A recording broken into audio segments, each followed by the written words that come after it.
I'm Myke Shrews. And I'm Tivis. And you're listening to Munster Cast. Episode 2.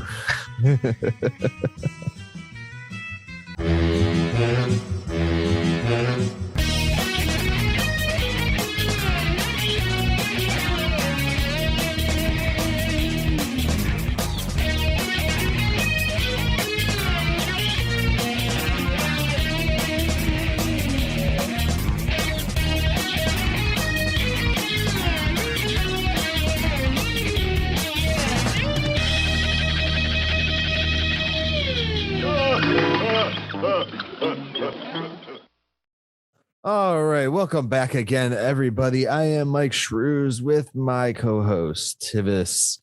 How you doing today, man? I'm doing good. Awesome. I still got some jelly beans from Easter, so which Easter? No, idea. I bought them on sale. Welcome back to the Munster Cast, the podcast where we watch the episodes and or movies or whatever we can find of the Munsters. And right now we are going through the first official show of the Munsters, the 1964 to 1966 show. And today we are going to be talking about episodes 2 and 3 of the show. If you did not check out last week, we talked about episode 1 and did a little introduction for ourselves. I feel like we got our groove down now. Maybe. Emperor's got his groove back. Or his clothes back. What was it? Emperor's New Groove? Okay, whatever. Sure. It's based on we're just moving along.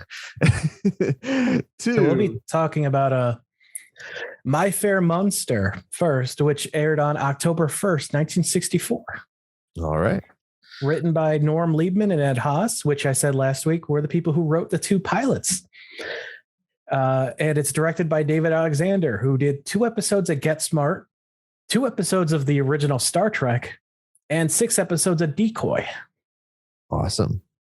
I feel a lot of the guys that probably worked on Star Trek might have ended up working on here because I have the 2 episodes. I figured you would ask, but you did. Oh, what 2 episodes? The Way to Eden. Okay. And Plato's Stepchildren. Ooh, okay. Yeah, I can see that. For those unfamiliar, Myke is a Trekkie. And a horror fan, and I'm an all-around good guy. Mostly a Trekkie. Get it? Good guy doll. Yeah, okay. Tivis doesn't get that one. No. For my horror fans out there, y'all can get it, especially if you see in the video. We are doing video? Yeah, sure. Why not? Okay, cool. Howdy. We're recording it. We might as well. Oh, so I don't know where it's going yet. So this episode, My FAIR Munster, as Tivis explained, starts off. Here's the synopsis. Concerned over Marilyn's difficulty in keeping a boyfriend's. What? All right. Rewind. Concerned over Marilyn's difficulty in keeping boyfriends, Grandpa cooks up a love potion and slips it into her oatmeal. But when Marilyn refuses to eat breakfast, the potion ends up in the wrong mouths. Can you say love potion number 9? Is that you or the synopsis? Me. That was me. Okay. I would say that is an amazing reference that I do not believe they put there. No, they did not. No. Actually, the movie was not around for Love Potion number 9. Only the song was around by the time this episode came out. Mm-hmm. I didn't even think of the movie. I thought of the song immediately. Okay. All right. Well, there is a movie. Because the movie came out in 92. The song came out in... I am gonna buy that and put that in my playlist with the Witch Doctor and Purple People Eater and annoy my wife with those. The songs? Oh, yeah. Yeah. The song came out in 1959, if anyone is curious for that. Anyways, we are moving on to the Munsters, episode 2, My FAIR Munster, or Munster. There we go. Tivis, take it away for me, man. How does this episode start out? Or what did you like about this episode? Whichever. I don't care. We got 45 minutes to talk about too. This one, It feels more like a pilot or first episode than the first episode did, and there's a reason for that. They actually recycled a ton of this stuff from the second unaired pilot. Oh, nice. Yeah. So it's another one where Marilyn is showing up with her boyfriend. Well, I'm curious too about that. The first thing I thought as soon as she shows up with another boyfriend, I was like, oh, great. Every episode is going to start with Marilyn just showing up with a boyfriend. And we're going to get into this routine. But no, that doesn't happen. At least all the time.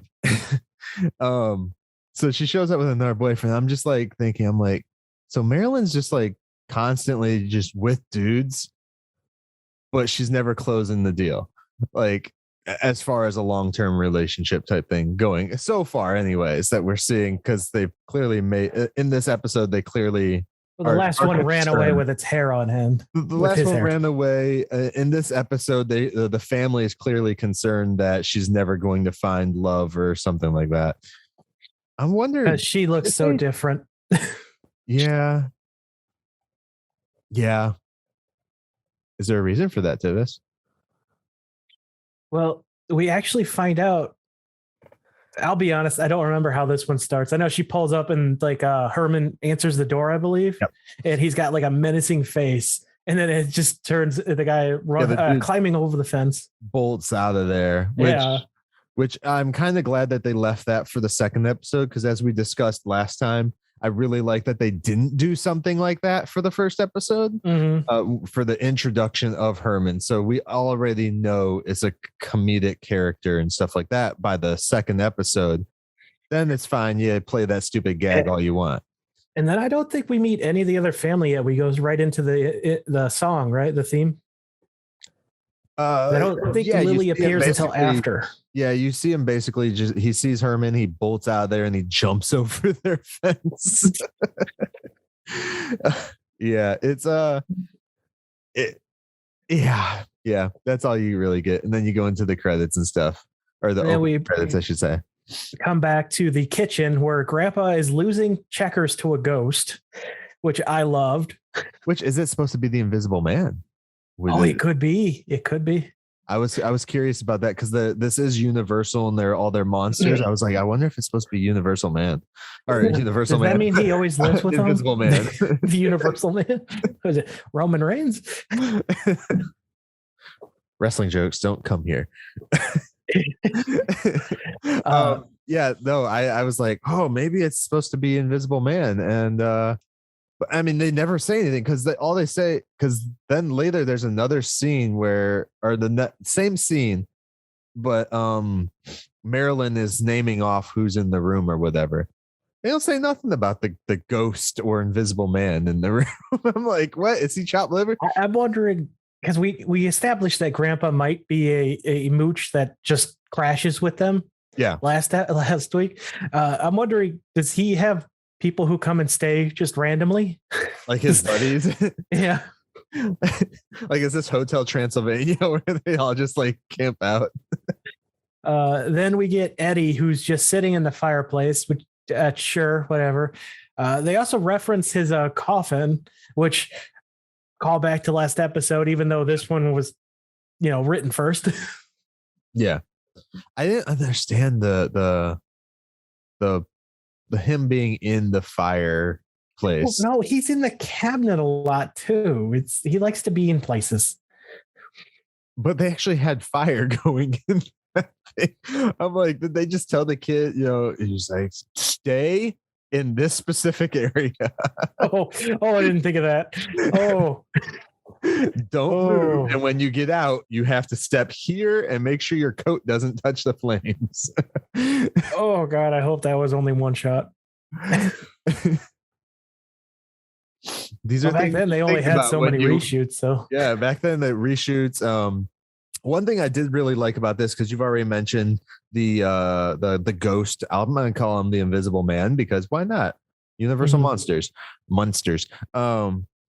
The Invisible Man gag right away with the checkers pieces, It was checkers, right? Yeah, it was checkers. Yeah, checkers. The checker pieces moving by themselves. Like, it was a really good gag for the time. I mean, granted, like Bewitched and stuff has done a lot of the moving stuff too. You didn't see any strings, and they play a lot of those gags in this episode where they are moving stuff. Like Grandpa is like moving rugs and chairs and stuff just by like, for some reason, Dracula has like powers to move magic stuff. So yeah, I really enjoyed just seeing the gags being pulled off and not seeing a string. I think the only one that was kind of weak was when he goes down into his lab later and you see a bat flying around. But I mean, it's the 60s. I was like, why not? It looked fine. It still looked better than Birdemic, that horrible like fan film people tried to make years ago, and they had freaking computers. During this scene, though, we find out that Marilyn is the daughter of Lily's sister, which raises some questions for me. Was Lily's sister also turned by, Grampula, or was she still human? Still normal? Is she actually related to Lily? Because we're still not sure about Grandpa. But also, Lily is like supposed to be like hundreds of years old too. Because in the previous episode, they say Grandpa's been living with, again, it's a sitcom TV show from the 60s. I get it. But you got to analyze some things, right? Why not? And they serialize a lot. Continuity, man. Continuity. Yeah. So big thing. Especially back then. They didn't care. Like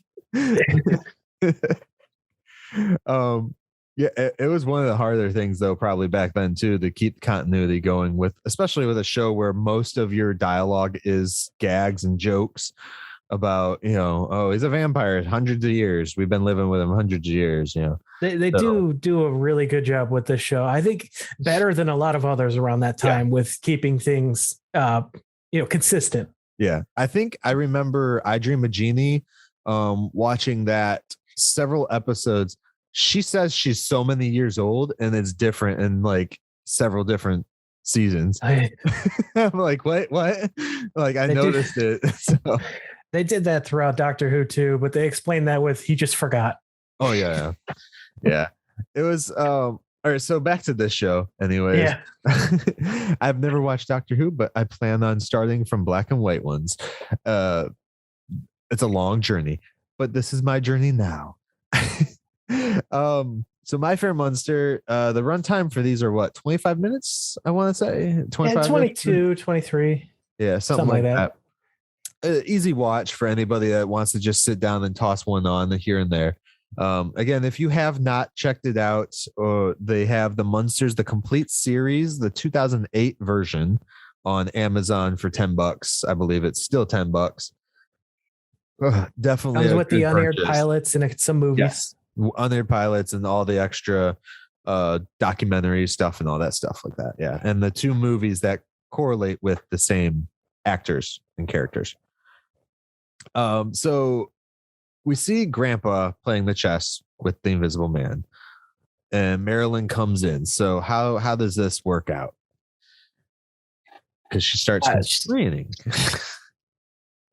He starts talking about how she's got another date. Yeah. And she's worried about, chasing this one away. And Grandpa's like, I might be able to help her. Yeah. It's not her fault. She's got this affliction. Basically. I believe Herman's just sitting there reading a newspaper during all that. He's also chiming in, which little fun fact here, talking about last week, we talked about some great stuff that they hid into these shows.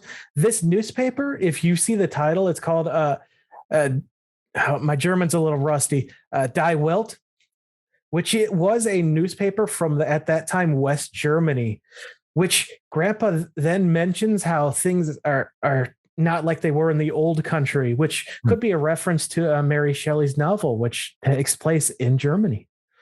That'd be nice. That'd be cool. Yeah. Awesome. I love Herman Yeah, dude, that's a pretty cool fact, actually. Um, I do love how Herman reacts. He's like that separated uncle, like he's the uncle by through marriage, basically, in this setting. And so everything that is wrong with the niece, he's like kind of blaming it on his wife. Yeah, Lily's side. and of course, as being the person who's not blood related, and we've all seen this most likely somewhere in our families, they're the ones that like to speak the most about how somebody is or isn't being raised. and everything. And this is the Munsters is in the 60s, so this is past the time of dowries too. So we didn't have, you couldn't just sell the daughter off anymore, the niece or whatever. So and I'm sure Herman was probably some parts of him were from that time period. So he's like kind of showing it there. Like, she's never going to get married. We're going to be like, you know, like some parents these days, we're never going to get our fucking kids out of the house. Excuse my language, but still, like, we're never going to get them out of the house.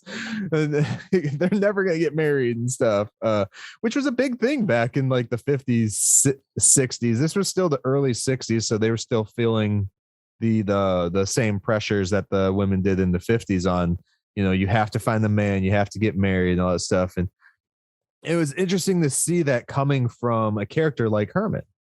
So, because he does it multiple times throughout the show, for sure, throughout this episode, anyways. You know, most of these things, it's like the character things that they pick up, they kind of drop them every other episode, so it doesn't really matter.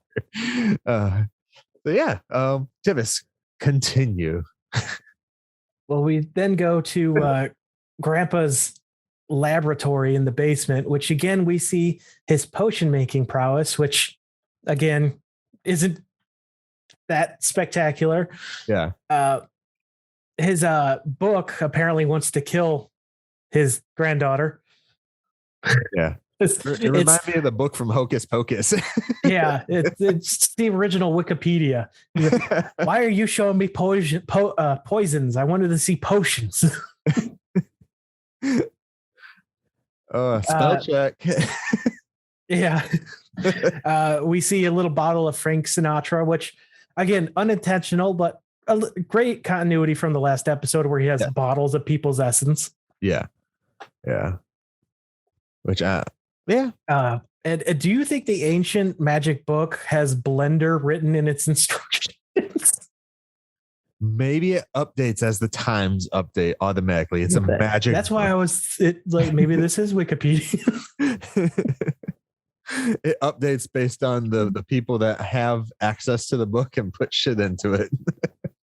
And he talks about how this potion it does wonders, and I'm thinking back to last episode we watched with his over 100 wives.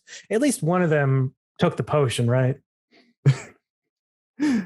Well, you think back to on the first episode, he tries to create a potion to change himself. Yeah, change his appearance. Costume. And he failed horribly. And he's like, well, that didn't work. In this episode, then he's like trying to make a love potion. And you would think, though, with how old he's supposed to be, he wouldn't need the damn book to freaking figure out how to do the love potion. It's like us with our, modern memory problems. Like, how many people remember phone numbers anymore? I remember the ones I need to remember. My wife's, that's it. 911 and my wife. And like 5 childhood homes that I no longer live in. Yeah. They're disconnected, or there's somebody's cell phone number now. Yeah, his lab, man, I still love the information about his lab. But I find all the gags that he does in the lab, even with the book and everything, like I was looking for strings or whatever, because they would use different techniques back then. And I was like, this is really good.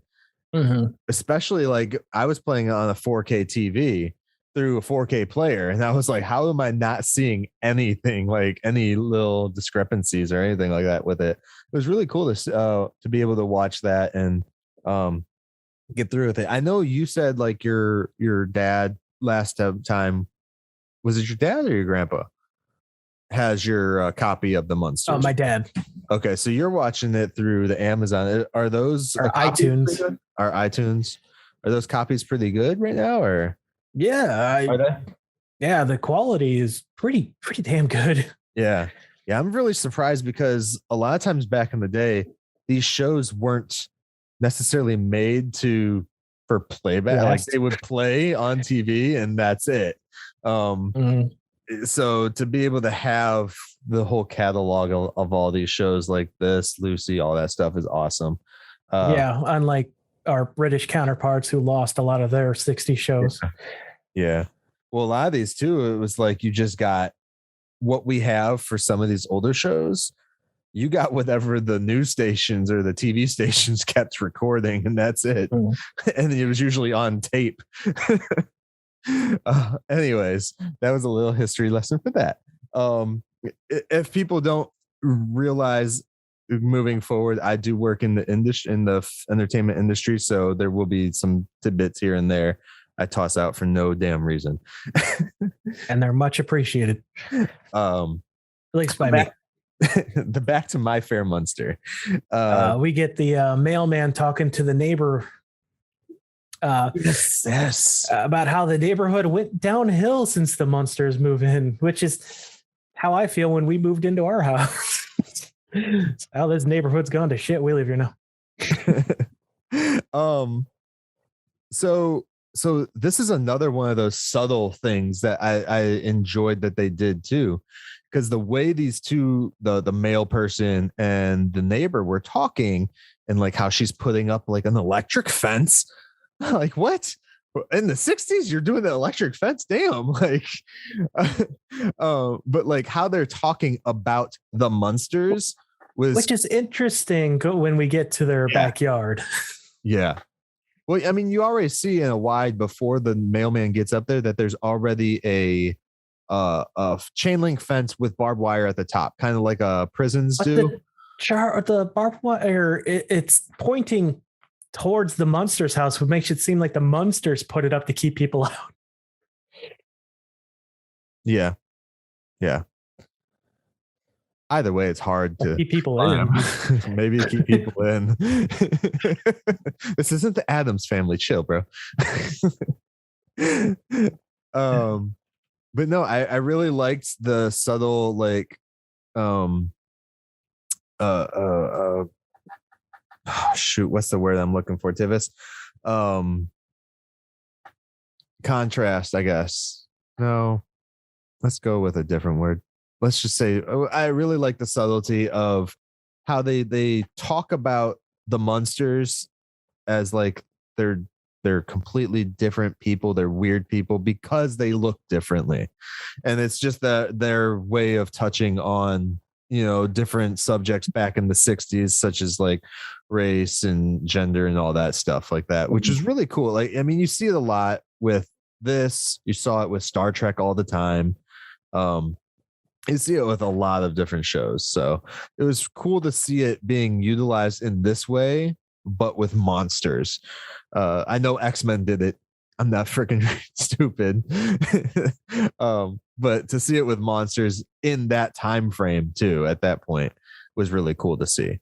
As far as a freaking electric fence, bro, that still confuses me. The mailman has garlic, so they know that there's some Draculas living in there. Well, he says he wears it to ward off evil spirits and stuff. I'm like, okay. But yet he's never been over to their place. So, because he's saying he's finally has to deliver the first package. So like, okay, man, you do you. From this, I believe we go back to the kitchen where Lily is making oatmeal and Grandpa's not too happy about it, which I can sympathize with because I also do not care for oatmeal. Yeah. Eddie is in the cabinet because he's just in things now. That's what he does. Yeah, it's weird because he's supposed to be more werewolf, which would be dog. So there is I think there's a reason for it this episode, which I'll get into in a bit, but It's weird. Like, I don't know. I've never had a dog who actively wanted to be in a cabinet. Yeah. We had one who loved the space under my grandparents' coffee table until she got too fat to fit under it. Okay. Yeah, so they do the oatmeal thing. Yeah. He's like, is Lily got her plate ready? She's like, oh yeah, it's over there. He's like, just slyly gonna dump this into it.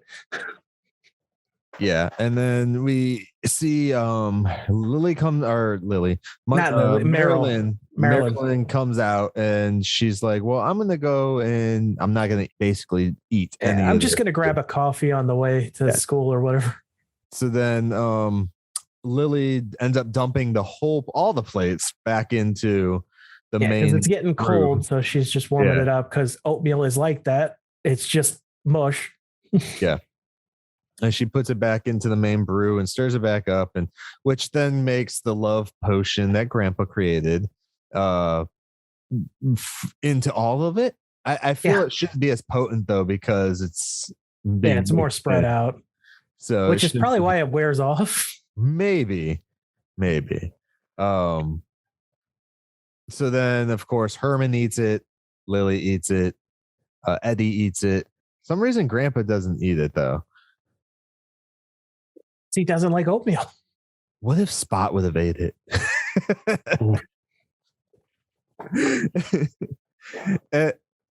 and then we start to dive into the mailman finally comes over and like basically just falls in love with Lily Munster. Which,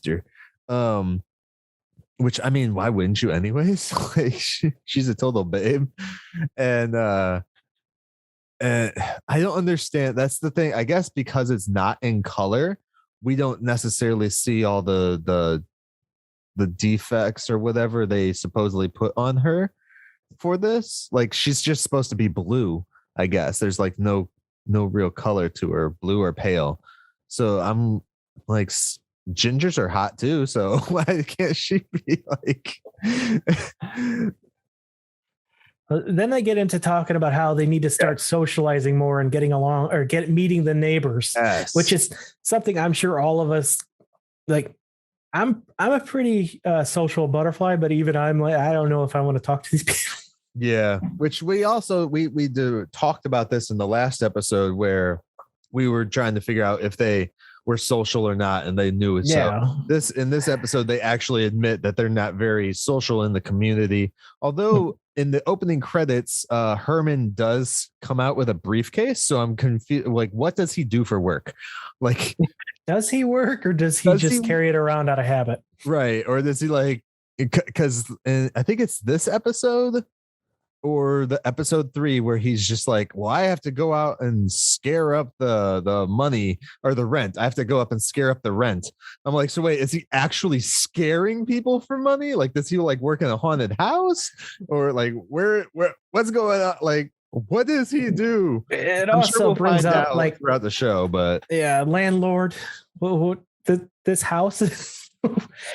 Yeah, it raises some questions, but we'll cross that bridge when we get there. Yeah. Okay. So we get her. Lily gets the mailman and falls in love with her, basically, and then just which we find out that garlic doesn't work on vampires in this. I got a little anecdote for you. Go on. Talking about neighbors, because Herman goes out back and he sees his neighbor out there doing some gardening or whatever, and he decides to strike up a conversation, which is where the love potion hits her on him. And a couple weeks ago now, we had my wife comes up to me because I'm here in my office. I just wrapping up a D&D session, and she goes, "There's some guy outside our window."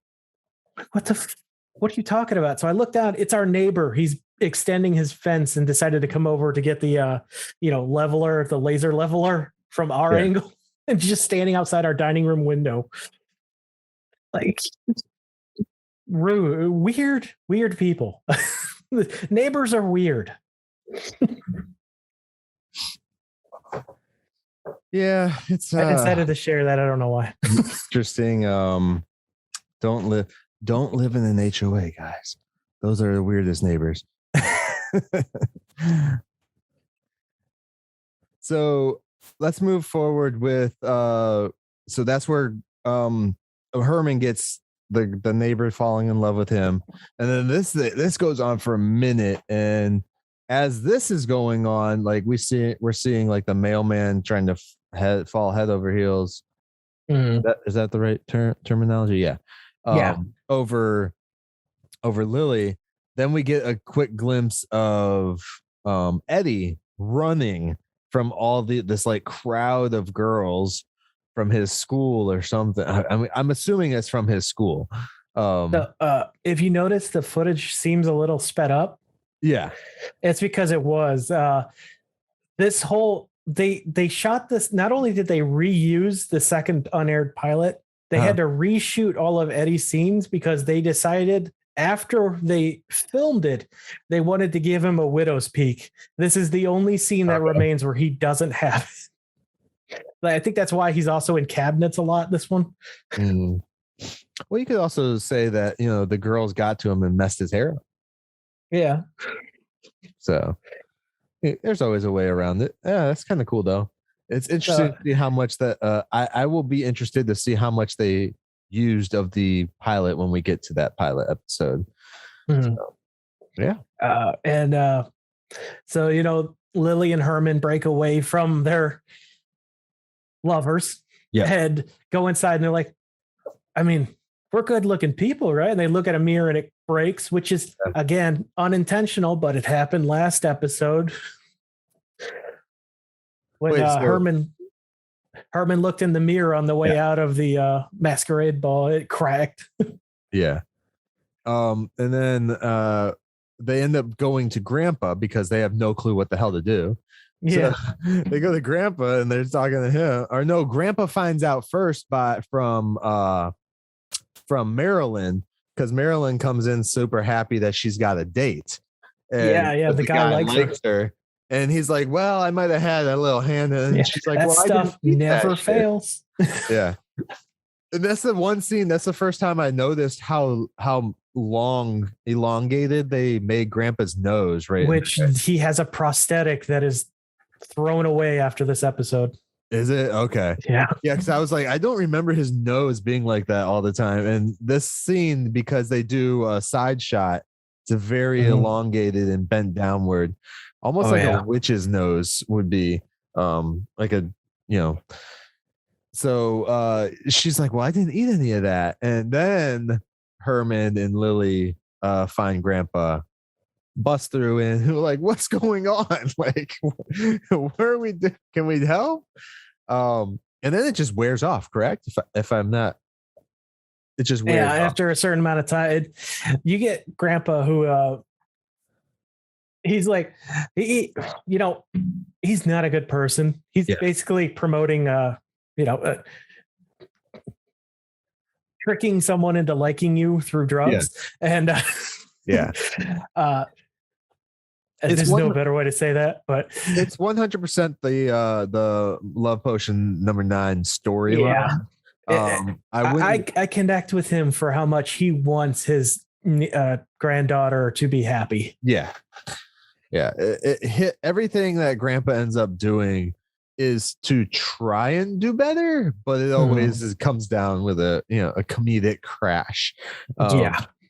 Again, as I said in the first episode, if this was a drama, this stuff could be really entertaining, but I would never want that. And it still is entertaining too. Don't get me wrong.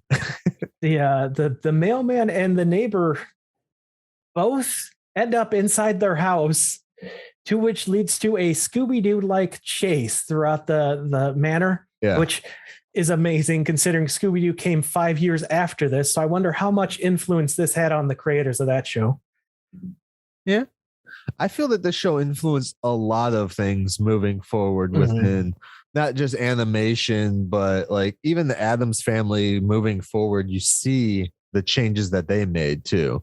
And I'll even say the soundtrack, like the music they decided that's very Scooby-Doo like. Yeah.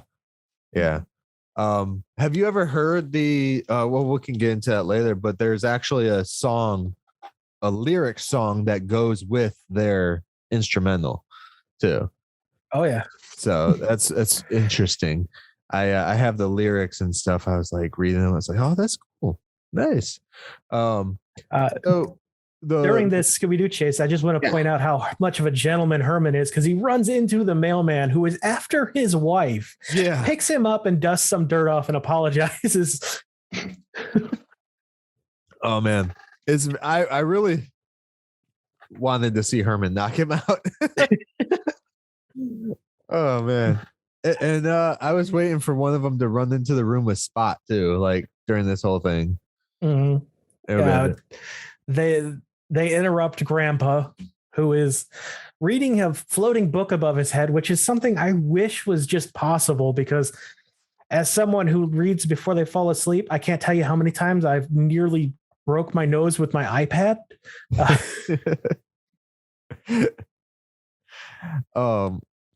Don't read like that, Tivis. So I can't help it. Do you have anything else on the Scooby-Doo type chase? Or the Munster chase? It's now the Munsters chase. It's not even the Scooby-Doo chase anymore. Yeah. The Scooby-Doo's just perfected it. The Munsters started it. Secret passages and stuff. I love it. Which I also think, I do feel though that chase style that you're talking about, like I Love Lucy did that stuff too. Things like that before. It just wasn't like a horror-esque themed. This is more like, because it has the monsters and stuff like that. That's the reason you probably think of it as like a Scooby-Doo chase more so. Yeah. But I like Lucy did it all the time and everything. Like it was just a comedic element that they played on, and Scooby-Doo just perfected it and made it a thing. So yeah. Interesting little fact. So then eventually, I guess, the serum just wears off. Yeah, Grandpa breaks the fourth wall by staring directly at the camera. It's like, this is going to wear off and I don't want to be around. Yeah. He breaks the fourth wall a few times. Yeah. And so did another guy in the next episode we're going to talk about. So yeah, he does. And then the people come to and realize, oh shoot, like I shouldn't be here. What am I doing? I got a little goof here for you that was caught on film. Yeah. When the neighbor lady comes to and drops Herman from her arms, you could actually see his wig pop off for a split second. Huh. I'll have to check that one out again. Go back and see. So yeah, I don't know what else was there. So they come to they say the rest of the episode basically ends with the mailman and the neighbor, right? Yeah, they make Grandpa get rid of the potion. He dumps it in the neighbor's cabbage. Yeah, which she then makes a stew for the mailman. It was really weird the setup though between the mailman and the neighbor before they even ate any of the potion. Yeah, it seemed like they were digging each other. I'm pretty sure. I'm not sure if that was her husband or the gardener in an earlier scene. So she might be single. I don't know. You never see anything else with Eddie and the other girls though. So no, God knows if that wore off or not. And then you just end on the neighbor and the mailman basically gonna hook up, and that's it. Yeah. So that was episode 2. That aired the My Fair Munster, and guest stars include John Fielder as the mailman, Claire Carleton as the neighbor, and Edward Mallory as Jack. Okay. Who people of soap operas will know because he's been in Days of Our Lives and directed a ton of General Hospital and Young and Restless. Awesome. And by ton, I mean like 1 or 2. Oh, he's like ton. A ton. One. I forgot my notes before I read them. Ton rhymes with one, so we're going with it. The Raven, who gets his, appearance and is uncredited, but they replaced the last person who does the Looney Tunes voices, whose name I'm forgetting, with Bob Hastings or Hostings. Hastings. Yeah. From is the Commissioner Gordon of the DC animated Batman. Yes. Wait, from the 90s animated? Yep. Batman the Animated Series and Justice League. Bob Hastings or Bob Haskins? Hastings. Okay. Yeah. Who is also uncredited for some reason. Huh. Okay. I have nothing else. I have no more notes on this episode. Just that it was named after the Broadway musical My Fair Lady. That's My Fair Lady. But that seems pretty obvious. So that's why I didn't say. Yeah. Well, now. Going into the next one. Did you enjoy this one? We should say our thoughts. Yeah, I enjoyed it. I'm also a fan of Love Potion number 9, so I got to see where the movie took its, somewhat of its inspiration from, if that's where they got it from. I'm sure there's been tons of different ones from the song based off the song. So yeah, I enjoyed the episode. I enjoyed the acting. I enjoyed seeing more of Grandpa's lab for sure in this one, to see a lot more of it. So yeah. I enjoyed it as well. I think as a pilot, it definitely felt like more of a first episode than the first episode, but I think I like how they did it the way they did instead better. So little information, because they did this stuff in the 60s a lot. The pilot for Star Trek also, the original series, what they shot that, and then of course they changed it because Captain Kirk was never in the pilot of that one. It was Pike and Spock.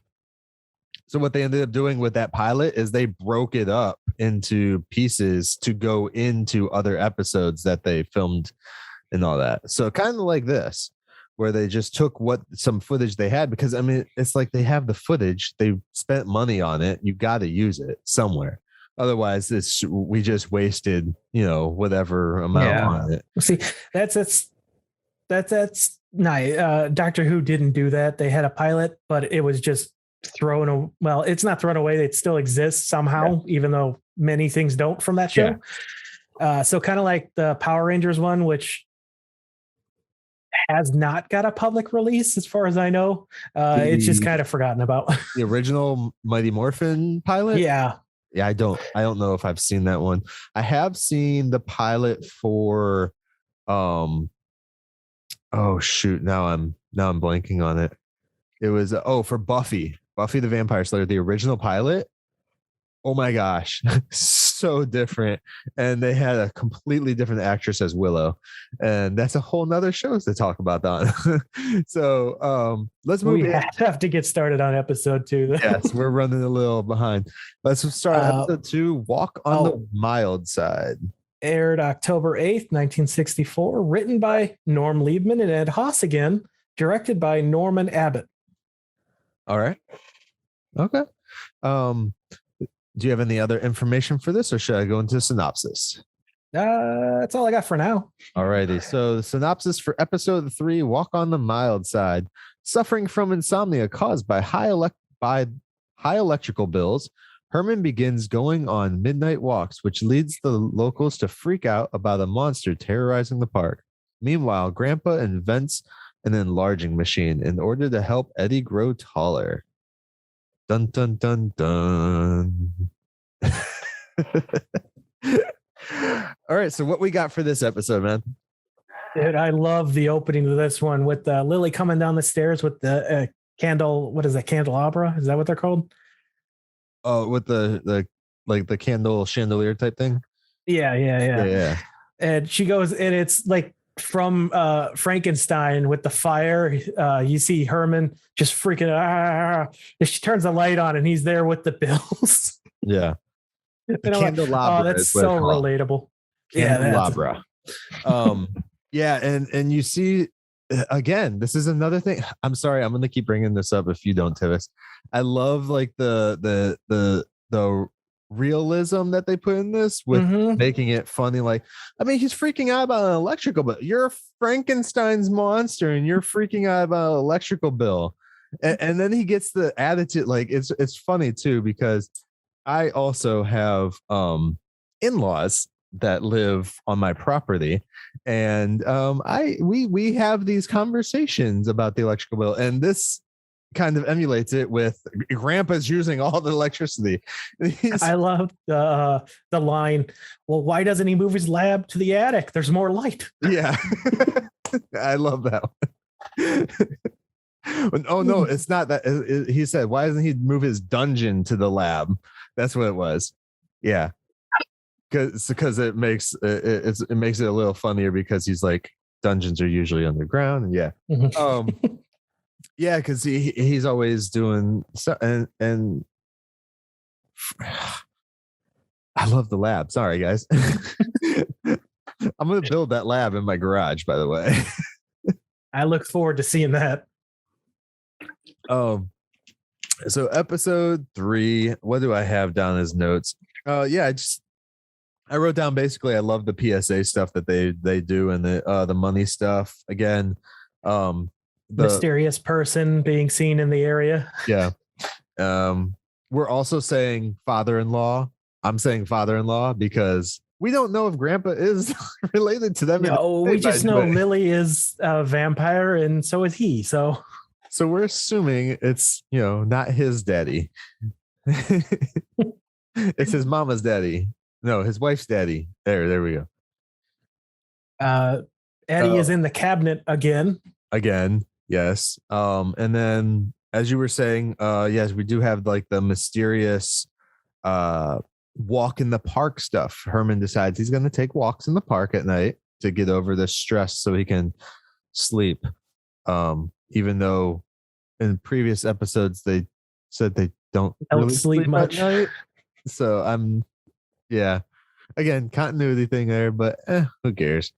But the people who live around the park are seeing a 7 foot, I think they said he's 7 foot tall, 9 foot, 9 foot tall, weird looking person walking through the area. So naturally they're concerned. Yeah, it was a 9 foot tall green guy with yellow eyes or something. I forget the color. Red, of eyes. Yellow eyes, something like that. Yeah. When in reality, and they think it's the person who's attacking, because so what happens is there is a person attacking people in the park. Oh yeah, and we see that almost immediately. You see it almost immediately, but Herman is also in the park at the same time, and the people don't see the attacker; they see Herman, and who is just a purse snatcher, by the way.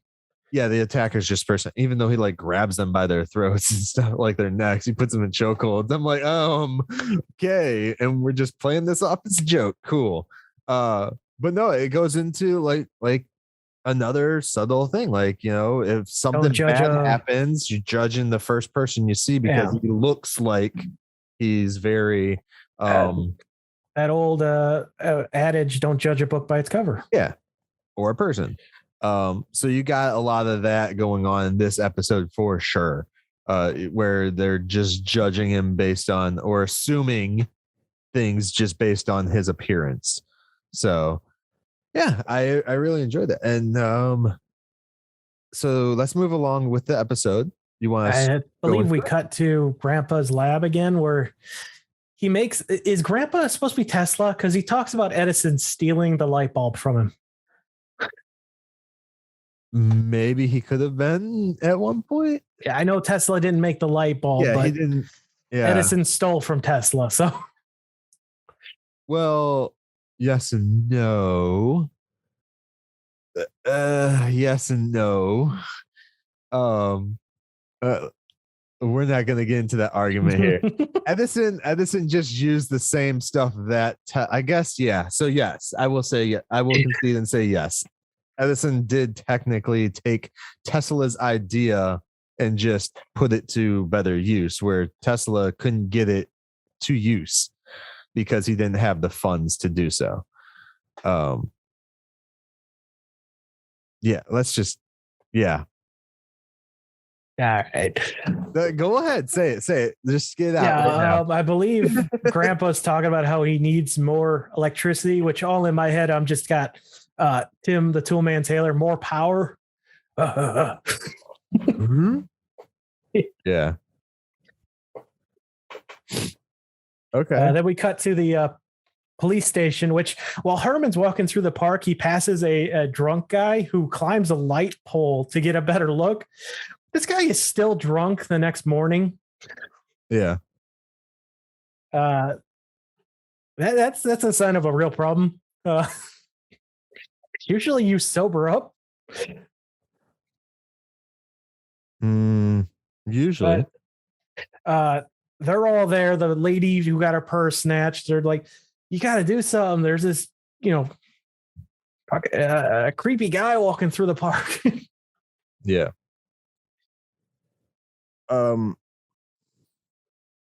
Which she makes no mention of the purse snatcher at all. Yeah, no, they don't talk about the purse snatcher at all. They don't talk about Choker at all. They literally just talk about him because they saw him there in the park. Mm-hmm. He was the green guy wearing the hoodie. So that's just who they are picking, the one guy that looks shady basically, or looks off, or doesn't look like any of them, and they're picking them, and so that's what they're going with. They order more patrols through the park at night. Yeah.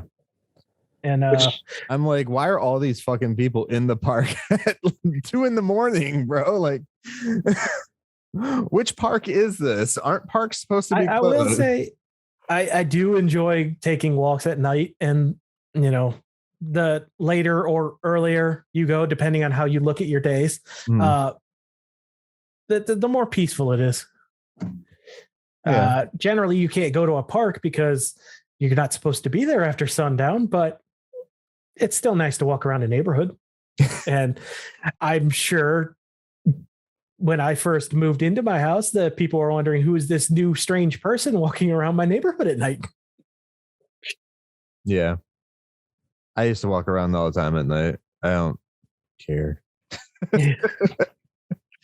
But we get back to the couch with, I think, Herman trying to read a newspaper again, a loud boom. And they're like, what was that? Oh, it's just Grandpa with his experiments, which is a running gag throughout this episode.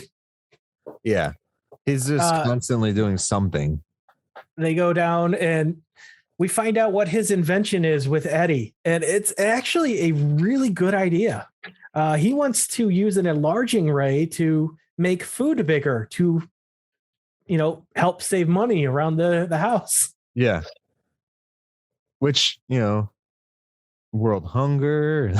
Yeah, no, he just wants to save money or make money. One of the two. One of the two. Save some money, help around the house. Eddie wants to be taller, just a little taller. He ends up shrinking Eddie. Which, when I first saw the larger array, my first thing through my mind is like, are we about to get Honey, I Shrunk the Kids? Right. Hey, they might have taken some ideas from that. The Enlarginator from Phineas and Ferb. So yeah, he shrinks him, and the CG for this the visual effects wasn't that bad. Like at least I did on my viewing. There was like a section that was a little more transparent on it, which is just the film overlaid and being transparent for it to get Eddie down there. So yeah, I enjoyed that. It was really cool to see. I mean, for the 60s, I mean, we had Star Trek doing it all the time with the teleportation, but yeah, it's cool. Before he shrinks him, though, we do cut back to the police station, which the commissioner finally shows up, and the chief is ashamed that he loves his pet for some reason. You'd never be ashamed of your pets. They're family. Yeah. That's my only comment on that. I know. The chief is weird. The chief of the police is weird. In the whole episode, like he acts, but like when they're describing the attacker as like a 9-foot green person, like I thought he was just gonna go back in and not like take it serious, but then he does take it serious. I'm like, wait, what? What are we doing? Like, you're actually calling that shit in? Why are you calling that in? It was weird. Yeah, there's a lot of stuff going on at the police station, the park, and then the stuff with Grandpa at home in this episode. The next bit of stuff takes place simultaneously. Herman decides he can't take the noise anymore because, again, there's another loud boom. What was that? Shake the whole house that time. Yeah. Next time. Which he shouldn't be that surprised. Whenever he slams his fist or stomps his foot, the house shakes. This is a sturdy ass house. Yeah. But he's like, what was that? Grandpa's experiments. I can't take this anymore. I got to go for a walk. She's like, what about the night thing? He's like, it's not real. So he goes walking. Grandpa does shrink the kid. Yes. He's sucking so much power that the light poles in the park begin to dim. The cops see Herman and like go after him. Yeah. Next thing we know, Herman is back at the house, again, Scooby-Doo barricading the door. It's like, the monster's real. It's got 2 heads and 4 arms. 4 blue arms. Blue. Yeah. He just says it's 4 blue arms. It doesn't even say it's wearing anything. Yeah, it was interesting. It was funny. I enjoyed that moment. And then like they're going through the whole thing. Eventually, like, don't they say he has to go back out, right? Is that to oh no, it was Marilyn is at the park on a date. Yeah, she goes out and he's like, I have to go save her. But before that, we get the commissioner's back, and I don't know about you, but this guy, it's played by Barry Kelly, and I don't think he did a good job. Of the commissioner? Yeah, he wasn't that interesting of a character. He's kind of deadpan. He kept looking at the camera and doing like, I don't know if he was supposed to do fourth wall breaks, but he was always doing them. Which it was pretty common with 60 shows, though. Let's be honest. Yeah. A piece of the ceiling is coming down for some reason. I think that might be a metaphor, possibly, for the chief's job. The shit hit the ceiling and the ceiling's falling on top of him now. Yeah. But so the grandpa decides to get Eddie back to normal. He needs even more electricity, which is causing the electricity to go haywire everywhere. The lamp poles in the park start the light bulb, not just the light bulbs, the glass blow. Yeah. I think just proving how magic and technology shouldn't mix. And the cops don't seem worried about technology is magic. The cops don't seem worried about this draw to this one house at all. No, they don't really do a whole lot to figure anything out. They just let it go. The chief is more worried about dressing as a woman to get attacked in the park. This comes later. First, we got. Oh, does it? Yeah, a little bit later. Okay, not quite yet. I thought it was. They talk about. Oh, okay. The lamp post didn't break yet, but he's still fucking with the electricity. Grandpa. Again, we get the joke. What's that noise? It's Grandpa's experiments. I can't take this. Grandpa's not the homeowner.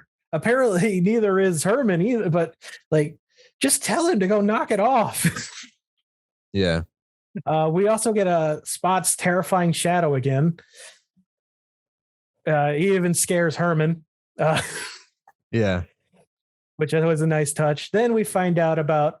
Did they say not to let Spot in the house in the very first? Yeah, because he eats the sofa. Then we get the whole thing with the commissioner coming in and the chief, I have a great plan. And he's dressing up as a woman. Yeah. Like Looney Tunes style. Yeah. And Meryl is there. So Herman's like, I have to go save her from the monster. So as he's out there, It reminded me. So it did remind me of Ed Wood's film Glenn or Glenda when the chief was dressing up, which a lot of people would, if you've watched like the what Seed of Chucky, you see like glimpses of Glenn and Glenda in there with his son split in the two. But yeah, I as soon as I saw him dress up, because it's in black and white and everything, I was like, oh, a Glenn and Glenda reference, awesome.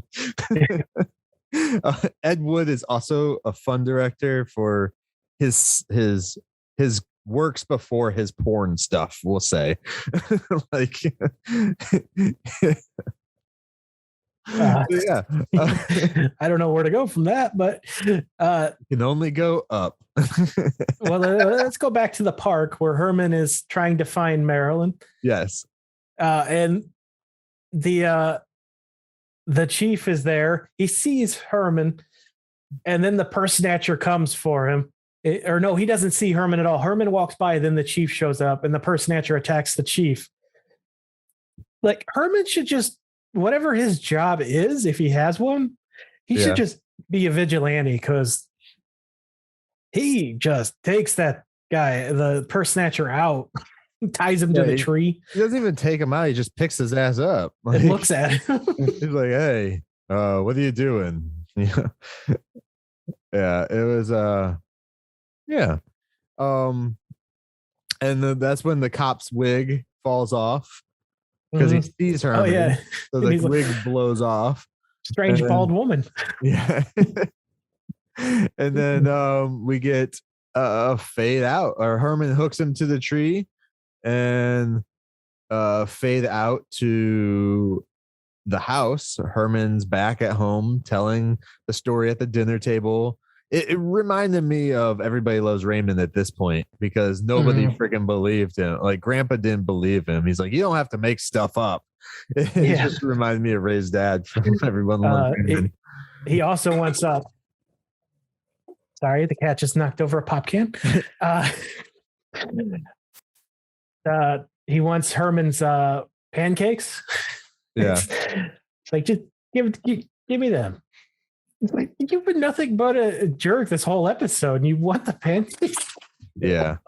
Okay. His cat's going crazy. His spot. He just knocked it across the room now. So. But yeah, he just wanted Herman's pancakes, and then Herman's like, he like makes his pancakes hover over to Grandpa. Yeah. Grandpa makes his hover over to his plate. Which, I gotta say, like, what? Herman doesn't even notice when he's like, oh, where'd they go? Oh, Grandpa has pancakes again? Yeah. No, he doesn't see that at all. And neither does Lily. Like, she should know better. Herman just takes this like a spoonful of syrup off of his plate and eats that, and then he's like, all right, I'm done. Because I'll just take it. Herman is such a great guy. He doesn't complain very often. Yeah. They even though he was complaining this whole episode. This whole episode was nothing but complaints.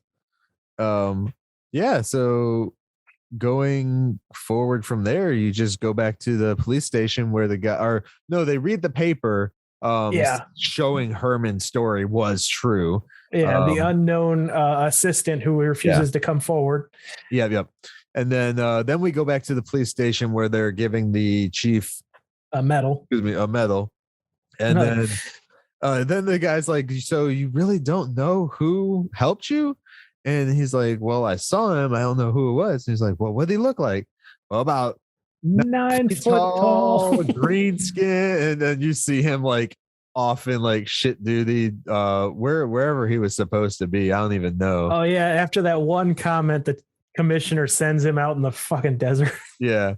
Like, this guy's a jerk. It's like, what is going on?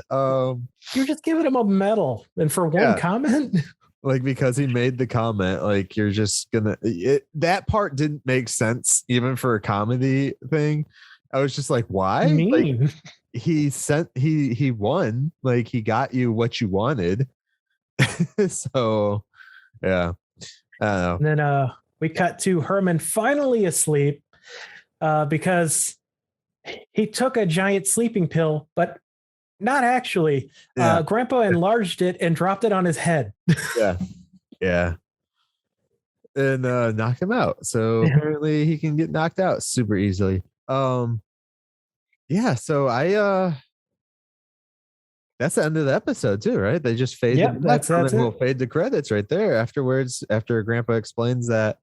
What did you think of this episode, man? This one I had a lot of fun with. Yeah. I love the opening with the fire bit. Actually, him freaking out about bills. Yeah.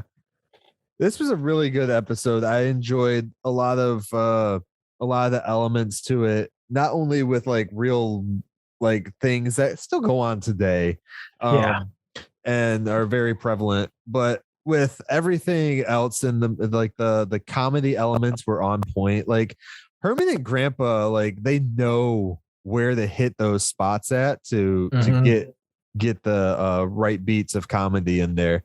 It's something I wish I learned ever, because I suck at comedy. It was a really good episode. I love that we got different sets in this one.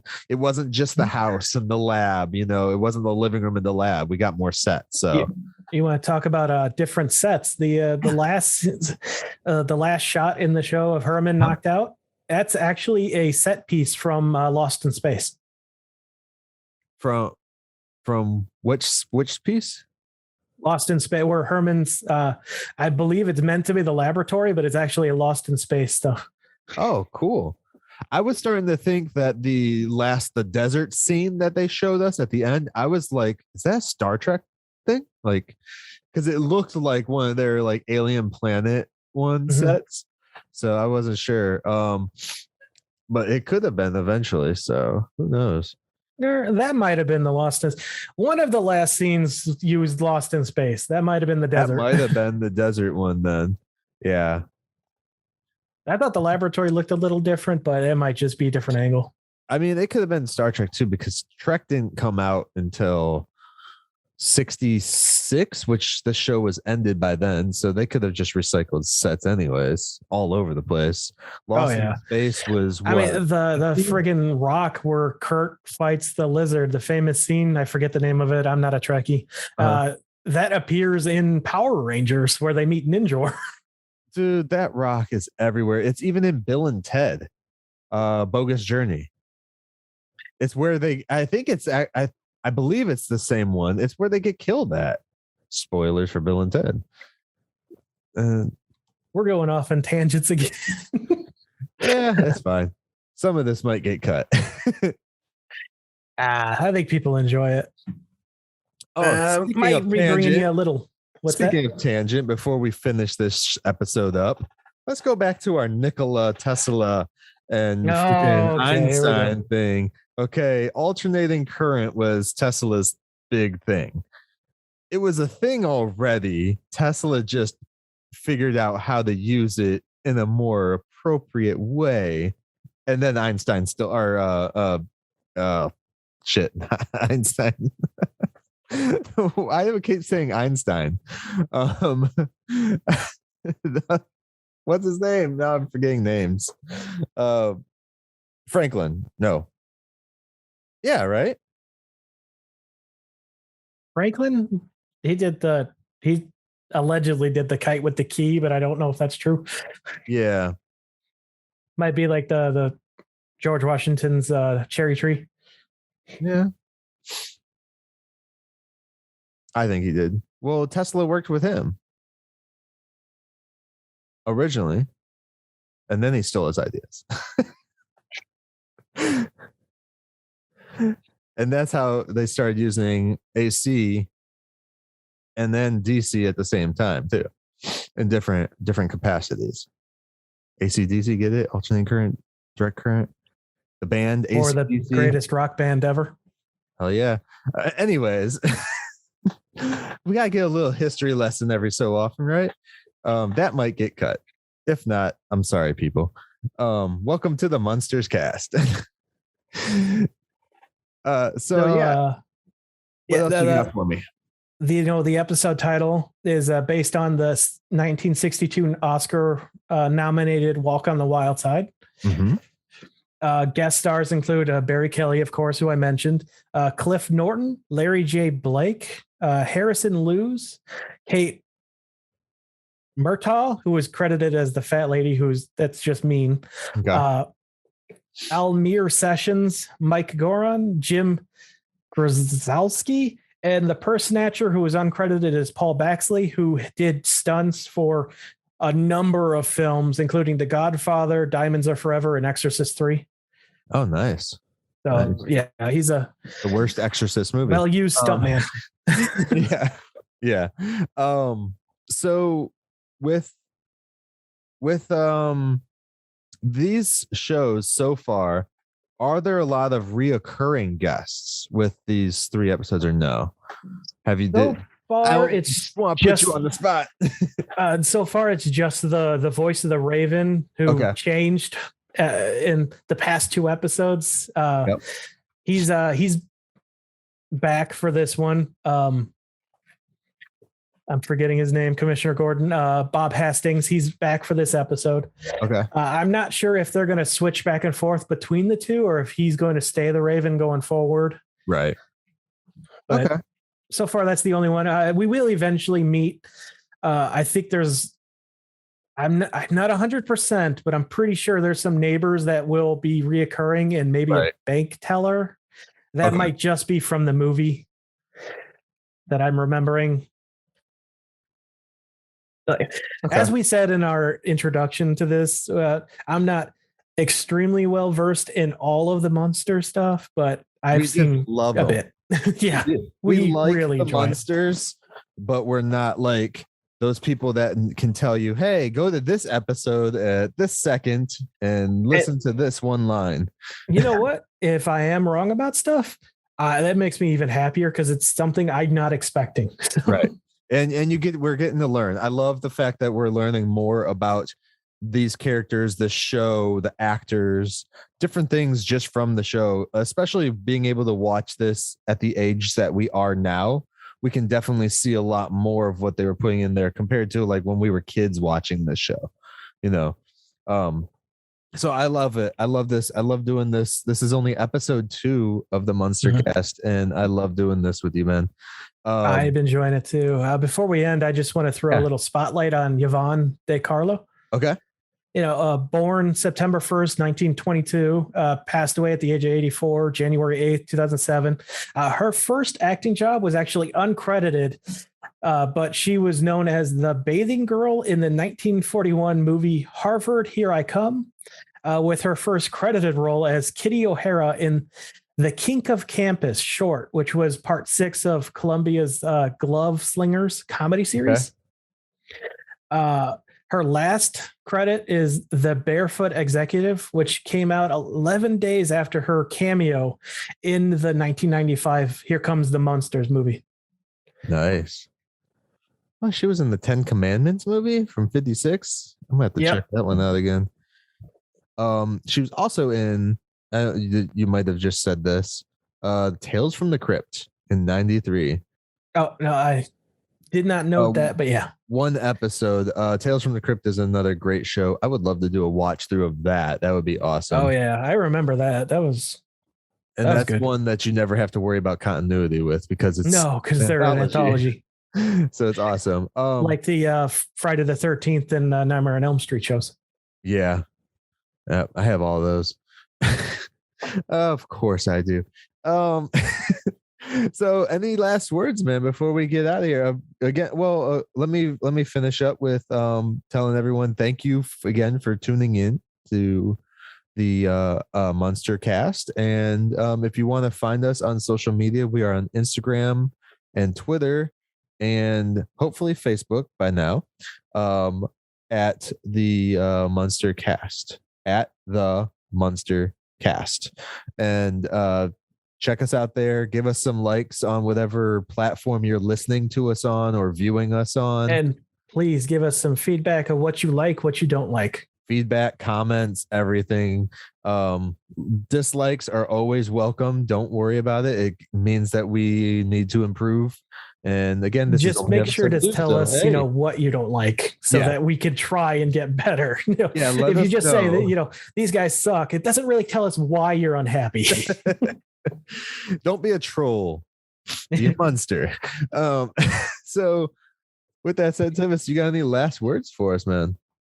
Well, dungeons are always brighter in the attic. Awesome. And with that said, we will catch you next time when we take another stroll down 1313 Mockingbird Lane. The lesson I want you to learn is it doesn't matter what you look like. You can be tall or short, or fat or thin, or ugly, or handsome, like your father. Or you can be black or yellow or white. It doesn't matter. What does matter is the size of your heart and the strength of your character.